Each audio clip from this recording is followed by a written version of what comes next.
Hi there, I'm going to show you how to organize your folders in Notability. So first of all, this is Notability, just in case you didn't know, but most of you should. And when you're in Notability, the first thing you're going to do is add a folder. So you're going to tap this Add button. Then you can hit Subject. Then you're going to tap to type out what this class is. So if it's Spanish, you can put Spanish, and then you can tap Done. Then once you're done with that, you're going to take the things that are on the side that might already be here, and you're going to put things that are Spanish and slide them into the folder.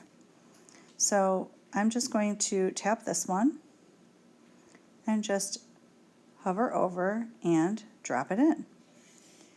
If you want to edit, if there's anything that you want to get rid of, you can tap Edit.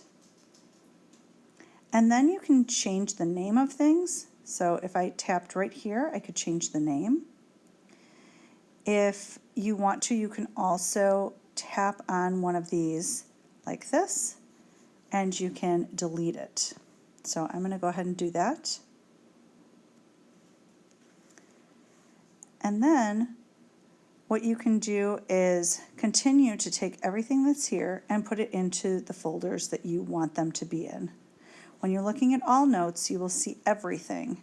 But when you're looking in just one, like this, you will just see the notes that belong in that particular folder. And that's it. That's how you organize your Notability folders.